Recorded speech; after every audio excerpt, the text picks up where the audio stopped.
There we go. You are a unique individual with the power to change lives just by being who you are, sharing your wisdom, and telling your story. Welcome to Legend of the Making, the podcast that recounts the adventures of experts on their way to becoming industry legends. We're powered by Jen's pen, dedicated to drawing out the wisdom, knowledge, and stories of professionals and transforming them into authoritative books that teach, inspire, and lead.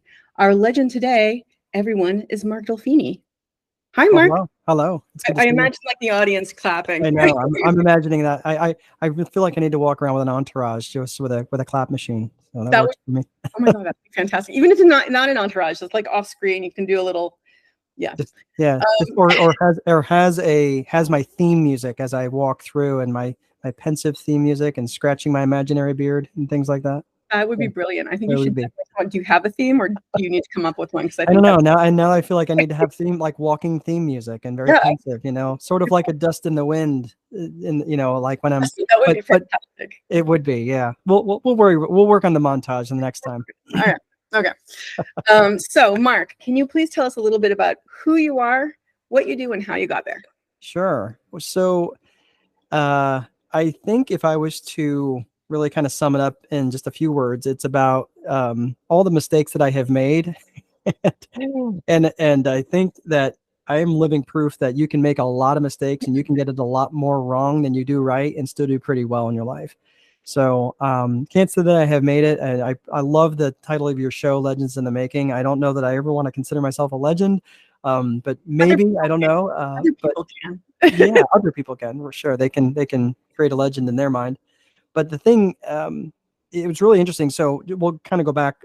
I grew up in New York, and I loved growing up there, but you don't know what you don't know.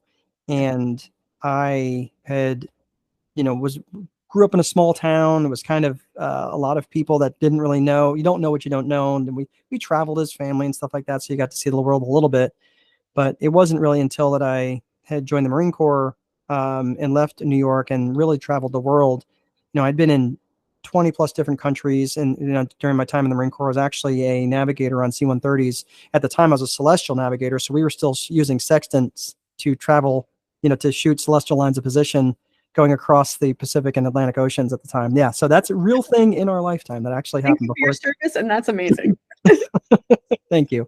It was my honor, but it was a pretty cool job where, we're learning, taking cell shots from Jupiter or Saturn or, Aldebaran or, whatever stars we could happen to see in the sky. So anyway, it was a great job. I loved the Marine Corps. The Marine Corps was very good to me, but it was time to move on. And I knew that. I really wanted to get out and get an education. So I had graduated at the top 98% of my class. So if you're doing the math, that's actually the bottom 2%. So that's actually where I finished. Yeah. It's all on how you frame it. Yeah. Top 98% of my class. So, yeah. Got it. Yeah. I heard it. Yeah. Okay. Yeah. Smart. I know what you did. So yeah. I say it that way so people hopefully don't pay attention. No, I was absolutely, I technically failed my senior year in high school. Wow. Because I figured out which classes I only had to pass so I could actually graduate. So if I put that sort of actual effort into things that were maybe a little bit more constructive, my life might have started out a little bit differently anyway. But I really did nothing in high school, didn't take my SATs. So I had been out of my high school years for several years. I had to sit for my SATs, had to study all that. It was a nightmare. Did well enough on the SATs. I got into Purdue University, and that's really where things started to change for me, and where I realized I actually do have some brains about me. Even though I was a celestial navigator and doing all those things, I was like, didn't really believe in myself, Yeah. And so I went to school, got a degree in accounting, worked in the field of accounting for a while, worked for corporate jobs, different things, but it was always inside me to do things entrepreneurial. And I got started in real estate. Got into real estate, proceeded to make every possible mistake in the real estate world that you could possibly make. And then it was interesting, where people talk about all the, the expense of college and how expensive college is. And I'm like, man, my tuition for real estate was about $4.5 million, because that's what it cost me when I went from 2007 to 2009. Oh. I turned a $6.5 million portfolio into about 1.5 million in about 8 months, when things fell apart. So that was terrible. It was absolutely awful. And that's really where things really started to happen for me. And it sucked. Like, you might be thinking, how in the world could that be something that positive? Like, oh, is this just one of those obnoxiously optimistic people? Yes, I will acknowledge that. But I will also say that had that not happened, none of the groundwork would have been laid forward for me to start to step into some success and understand the value of money, the value of time, really putting some real dollars and cents to my education, and not just being okay with, well, I got a degree in accounting and that's all I'm ever going to need. I'll never have to read another book again. Thank goodness, right? I've arrived, right, in my education. So fast forwarding from there, I really did learn how to create businesses and create a life, where the business serves me and not the other, not the other way around, where I don't exist, like the business exists to serve me, and not me existing to serve it. That's a good way. And that was a big thing for me. So Yeah. it's taken a little while to get that figured out, but I really feel like I'm on the right path right now. That's awesome. So let's talk more specifically then about what you do and yeah, how you kind of got there. And as far as your business working for you rather than the other way around, I think that's something that a lot of entrepreneurs want to hear about. Yeah, I saw a meme yesterday on a friend's page, and it was it was on the top. It was Homer Simpson. It said, how everybody sleeps at night. And he's just all drooling on his pillow. And then there's how business owners sleep at night, and he's wide awake, and all these thoughts are going around his head, like, did I've got a business idea. Oh my gosh, did I respond to that DM? Oh my God, and all these different thoughts running through your head. And it's pretty amazing. It's like, if you ever want to have an idea, go try to go to bed, and Try to sleep. yeah, try to go to sleep, yeah, or go take a shower, because you're every time you go in the shower, you're gonna have another business idea. Ask me how I know. So the interesting thing about all of that is where, what ended up happening again, when I said it got bad, it got really bad. I had 92 rental units that I had bought. I was in the real estate realm and was kind of doing that on my own. I stepped away from the corporate world. I worked in the field of banking for a while. I worked as a credit analyst in the commercial lending department. I worked as an assistant controller for the Marriott, which was a great job, wonderful company. I really liked working for them. But and then I worked and did some loan review for an accounting firm, which was like selling my soul. But it was good. It was good work. I enjoyed the work, but just did not enjoy the company. Mm-hmm. But anyway, after I kind of went through all that, and I was like, no, I really want to do something for me. I want to build my thing rather than building someone else's thing. I literally was working myself to death. I was working 16, 18, sometimes, 20 hours a day, and that was every day.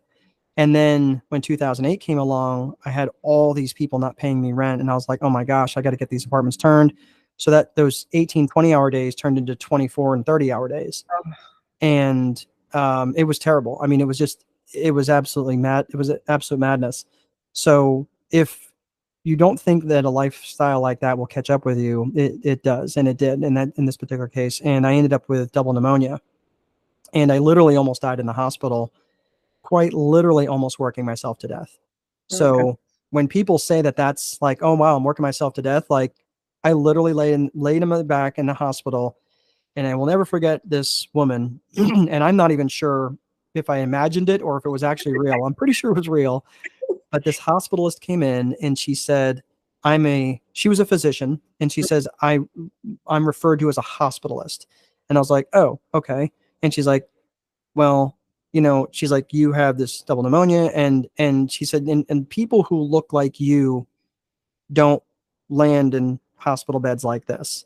And she meant I was 37, I'm good physical health, obviously, except the lungs filled with fluid. But other than that, I mean, I was otherwise healthy, didn't have lingering health problems, all this other stuff.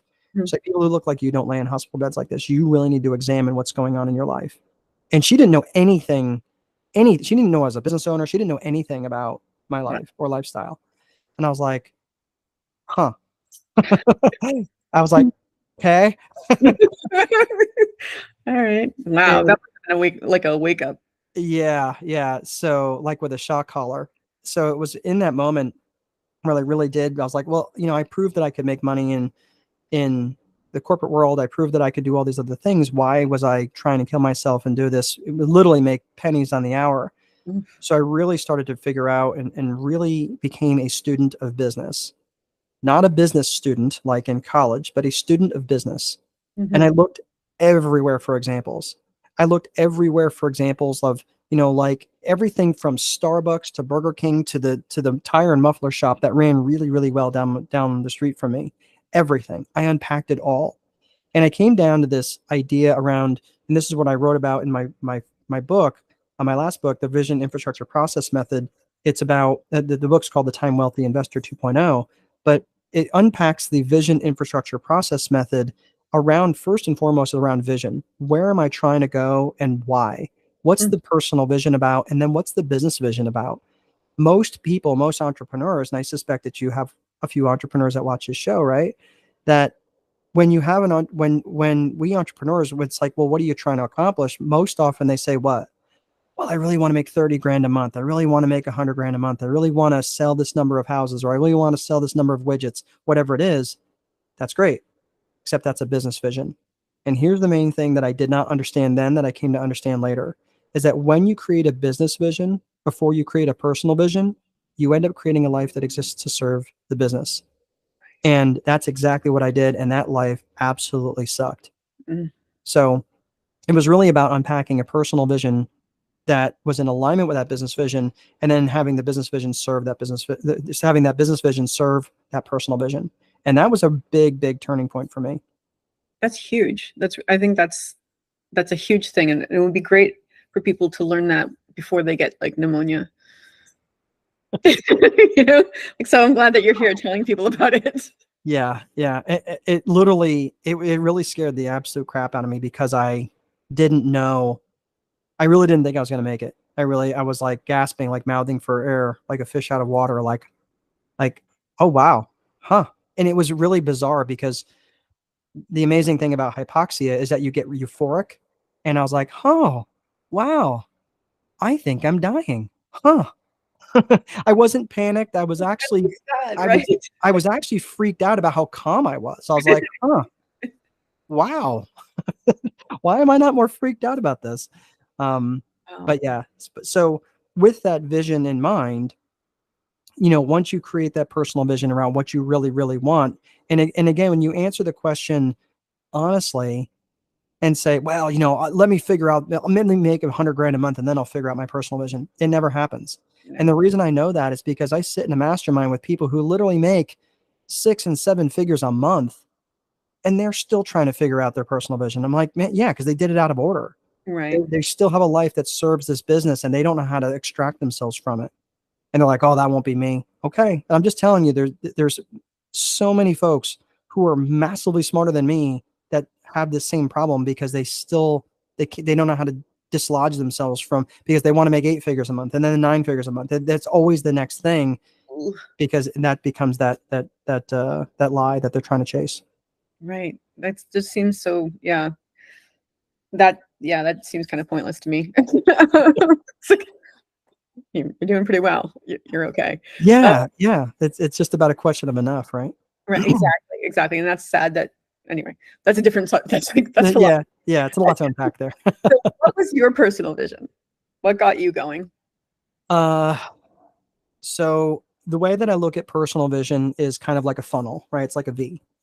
And we have all these different pieces of, at least for me, this is my truth, that I have all these different pieces of my vision, where, maybe I want a house that's, a big house that curves with the earth, it's so big. Or maybe I want, 100 acres of land. Or maybe I want, a Dodge Demon or whatever, whatever it is. I want all these different things, right?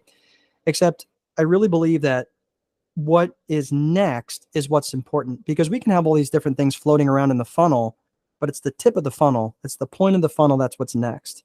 Mm. And I really, I use that analogy of of an infant, right? An infant and has all these different ideas in terms of what life is like, in terms of just the simple mobility, right? Mobility and moving around.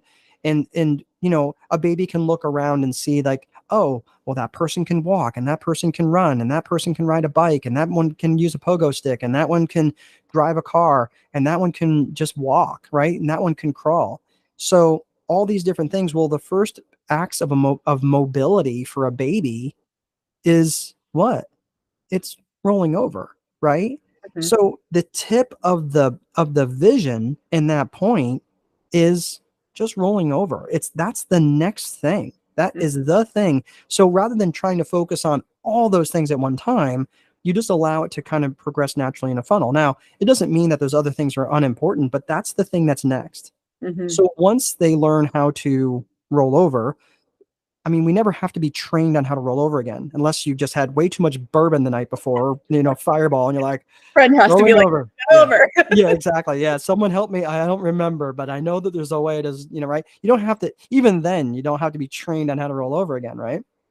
So, but you know, so once you roll over, and then that's infused in your DNA, it comes outside the funnel, it's part of you now. You don't have to remember it again. So what's next, right? Well, for a baby, it might be crawling, right? It might be, you know, pushing their head along the floor or whatever. It might be crawling, you know, army crawling.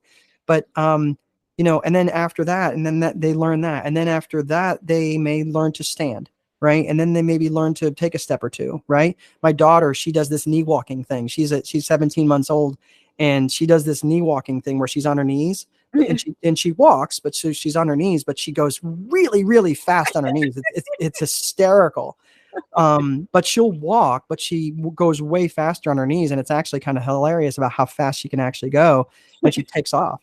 But she's learning, right? She's learning to walk faster, and it's soon enough that she won't be doing that anymore.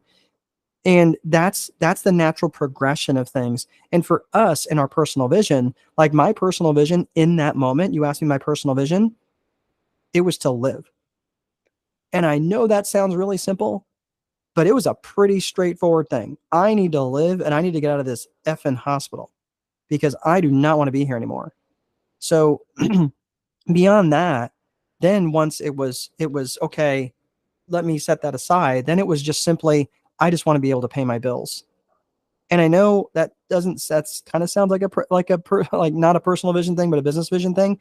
But like you don't understand. Like at the time, no, not only was I not making that, I did not have any time. I was very time bankrupt, but I also was making no money because I didn't value time.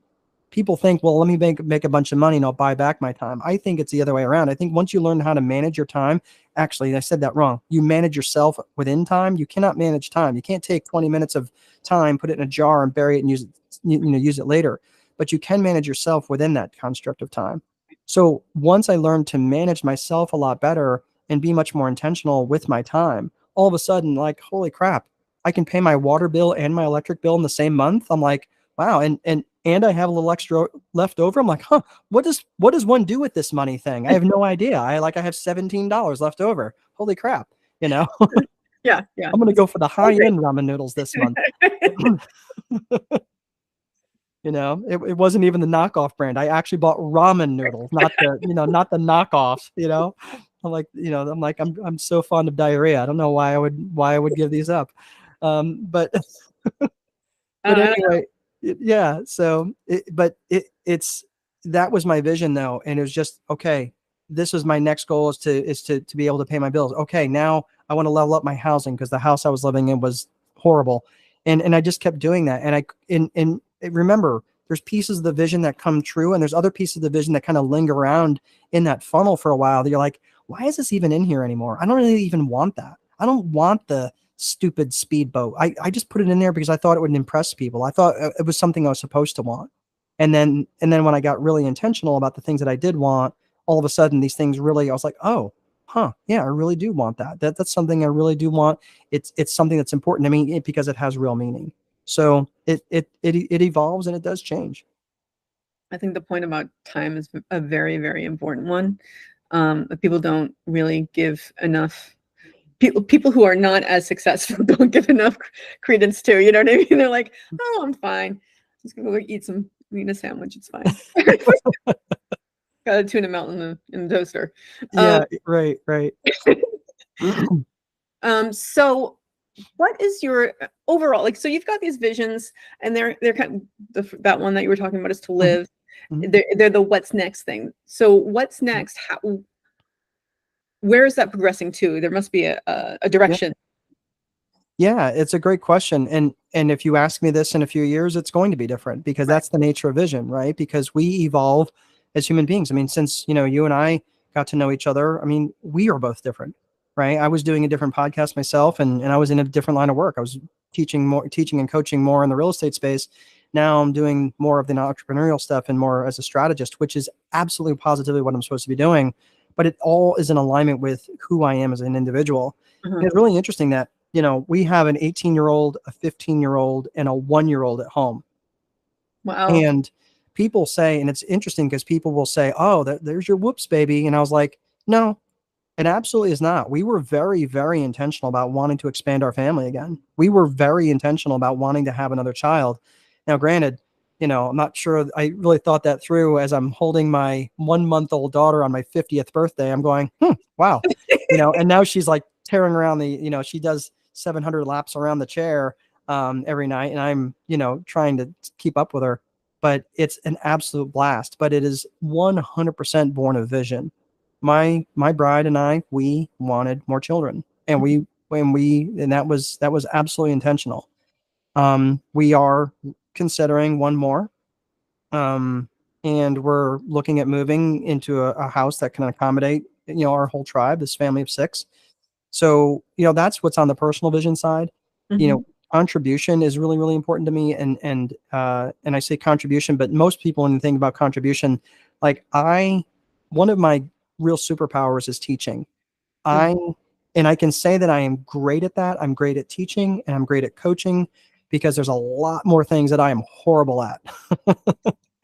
So I I it's have the important same that I own philosophy that. in life. What's I'm like, that? we're really good at these few things. The rest of it, whatever. But I'm very Yeah, I promise you, if you email me, it will get ignored. I am really good at that. That's right. Because yeah. I don't want, I'm much more about personal connection, and email to me is just not like, that's why I have people that manage my inbox for me, because I just don't like, I'll look at it, make sure things get responded to. And if it doesn't need a response, okay, great. You've shared with me information and now I don't need anything back. Right. That's great. Or, hey, if you want to get on my calendar, then my chief of staff or my executive assistant, she'll get back and do that. But and do that for me, so I don't have to mess with that stuff, and I don't end up with all this decision fatigue at the end of the day, and try to remember, like the Homer Simpson thing, where I'm like, oh, did I return to that DM? Did I respond to that email? Does that person owe me money? I have all of that stuff taken care of, so I can truly be dialed in to Right. the things that I'm supposed to be doing. Right. Um, I like that you kind of mentioned there that you're teaching superpower, and at one point you said that that this is what you're supposed to do. How does someone know that it's what they're supposed to be doing? I think so. Vision for me is not the end. I think that vision, and this is again just my truth. So this is kind of getting into the more of the cryptic, ethereal world, right? But I really do believe that the vision is just simply the keyhole that we look through to see our purpose on the other side. So that when you create and craft a vision, and using the metaphor of the vision as a keyhole, that when you get closer to your vision, right, as you get closer to that keyhole, as you get closer to things being true, you start getting it. First of all, your vision becomes much, much, much more clear, Mm. right? You Mhm. start to see the scratches of the keys that went into them before, and all the little dings and nicks and everything else as you look through this keyhole. And then all of a sudden you start to see on the other side some light that comes through this keyhole, and you start to see a much, much, much larger room the closer you get to that keyhole. And you don't see the whole purpose all at one time, but as you maneuver around and you start to look through that keyhole from different angles, you start to see different pieces of your vision. I'm sorry, you start to see different pieces of your purpose on the other side of that vision. And to me, that's it. So the what that takes is real honesty, because so many times, I'm not a huge fan of Gary Vee, but Gary Vee, I think he's a smart man, Oh yeah. and he said something that, and not, that I don't want to say I'm not a fan of him. I just wish he didn't feel like he had to drop f bombs all the time. Like, and I trust me, I'm a Marine, I get it, but my sons watch him, Yeah. and I'm like, Gary, you could say so much more if you just didn't feel like you had to.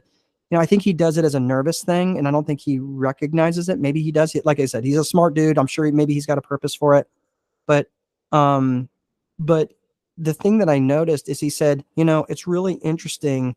He's like, um, you're out there spending money on things, you're out there spending money on things to impress people that you don't give an F about. And I was like, huh, wow. And that is so true. And that's how you wind up with a speedboat in your vision, even though it's not really like, I put 2 motorcycles on my vision thinking that would be something that my bride would want, right? Me and her go tooling around on motorcycles. And she's like, what is that on there for? And I was like, oh, I'm thinking being a good husband. Like, oh no, get some motorcycles. She's like, no, like that's dumb. I'm like, I thought you liked motorcycles. She's like, yeah, when I was 20, like that's not at all. Like, and I'm not a motorcycle guy. I appreciate them. I'm not a motorcycle guy, right? And I'm Yeah. like, okay. So I'm like, what would you want then? She's like, I'd rather have a motorhome.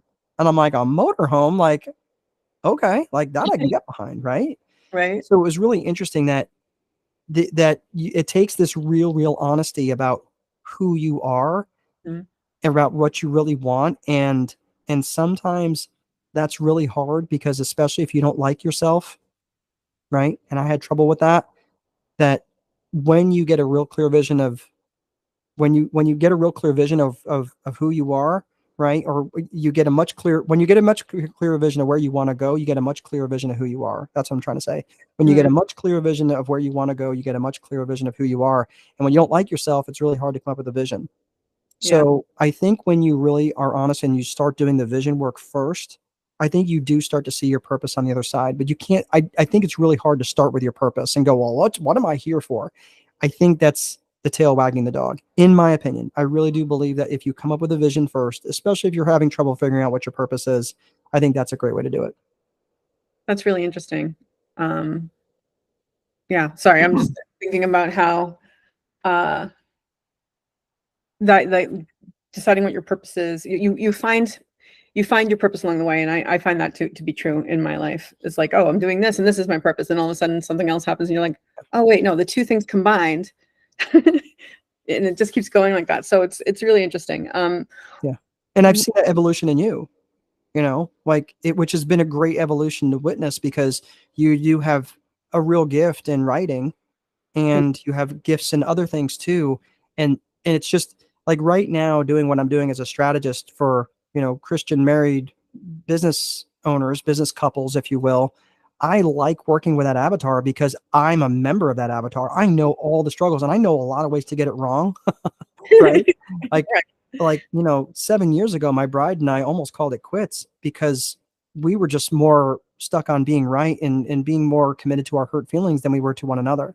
Mm. And I'm like, I've got tools in my toolbox for that. I'm not a marriage counselor, but I've got tools in my toolbox that suddenly help a bunch of married couples. And not saying that I'm the only resource they should have. No, absolutely. There's brilliant minds out there, but you know, that's a tool in my toolbox I get because a lot of times people focus so much on their children, or they focus so much on their business and never on their marriage. Then all of a sudden they're left with an empty house and all I have is the business. And then if they didn't have that, they would have nothing to talk about. Right. So that's why it's so important for me. Like, this is what really winds my clock. And I have never felt more committed or convicted about doing the thing that I'm supposed to be doing as I am right now. That's amazing. So where do you see yourself going right now? What's the next thing? I really feel like, it's interesting. Like, several years ago, I felt like I was like I'm in the metaphorical sense. I was the teenager that was graduated from high school and still living in his parents' garage. Hmm. And I was like, okay. And then I kind of like, and I feel like I've got some direction in my life. And now I feel like I just, I'm just now getting out of college, metaphorically, and and I've got my master's degree in life, I suppose, and now I really feel like I've got this next level thing. Um, it's interesting because my coaching is almost exclusively one-to-one. I do some group coaching, with those one-to-one folks, and I do everything. And I hear the criticism from other coaches, like, oh, you're going to get burned out. It's not scalable, and I'm like, okay, well, I've been doing it now for, 8 years, still not burned out. And I love it even more. And I really can make some real positive changes for people's lives. But I do think that there is a need for a larger impact, and not from a scalability perspective, like so I can make more money, but so I can make a larger impact. I don't know what that means yet. And if you go back to like The Go-Giver, for those of you who have not read that book, fantastic book. But, one of the main elements there, is after the law of value is the law of compensation. And really the law of compensation, I think, is just poorly named. It should have been called the law of impact, because that's really what it is. It's about creating an impact large enough to really change people more than just a classroom, but can change an entire world, that can change an entire industry. Yeah.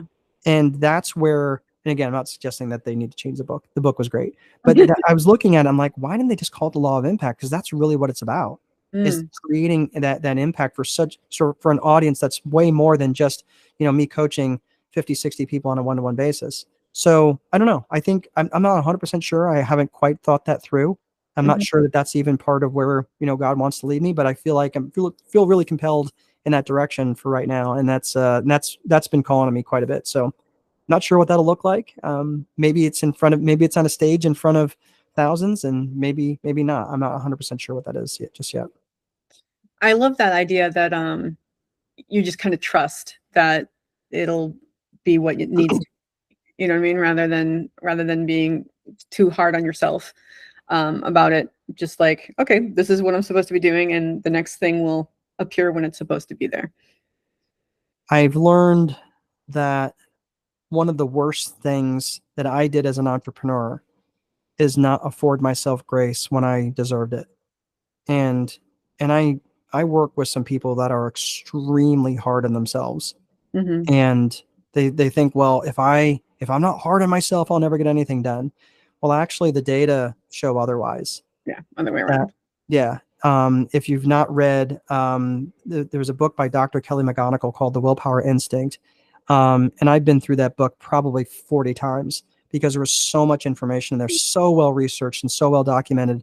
It is unbelievably good. And then the research shows, whether you're dieting or trying to run a business, that the harder you are on the other side, it actually creates what's called ironic rebound.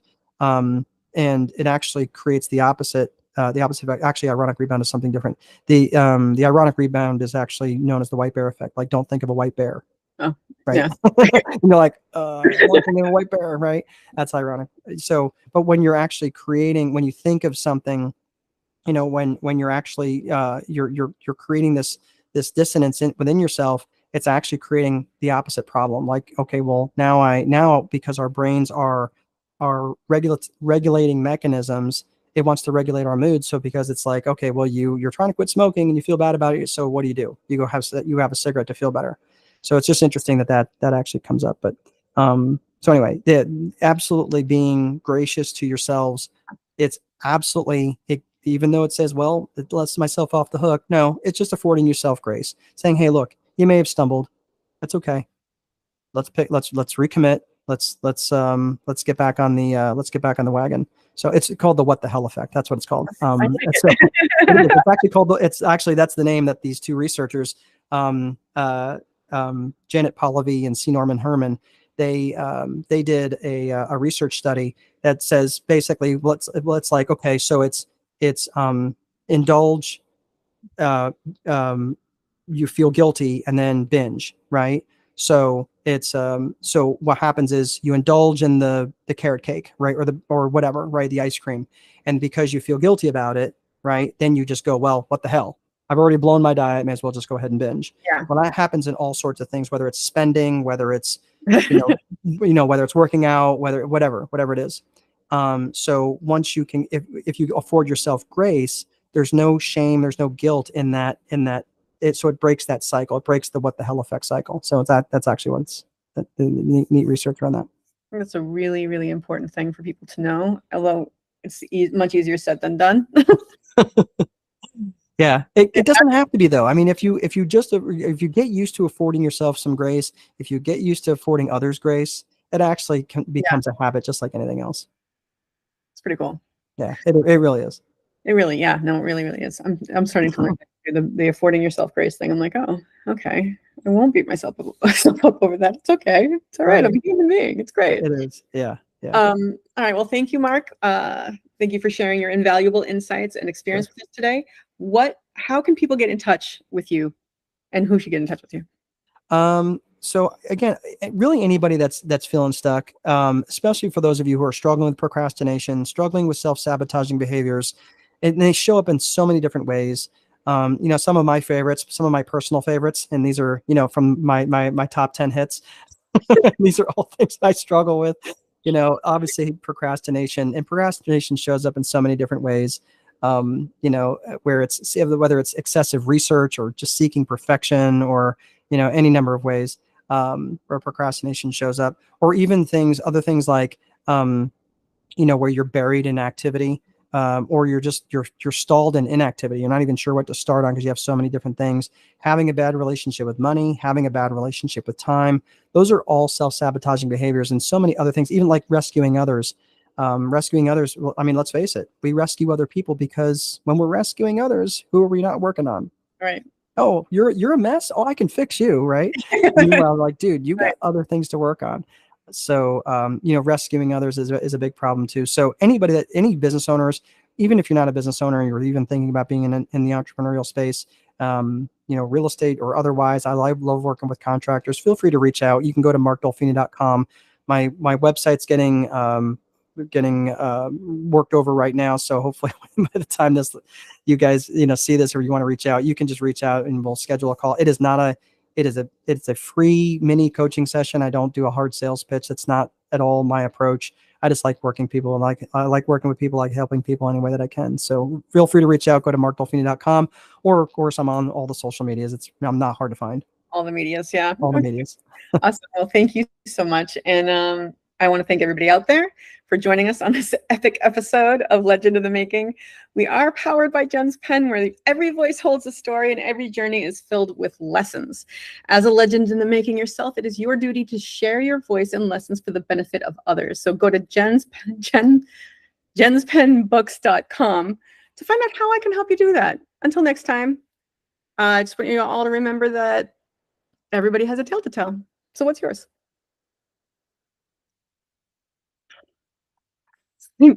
Sorry, give me 1 second. You're good. That's great. That'll be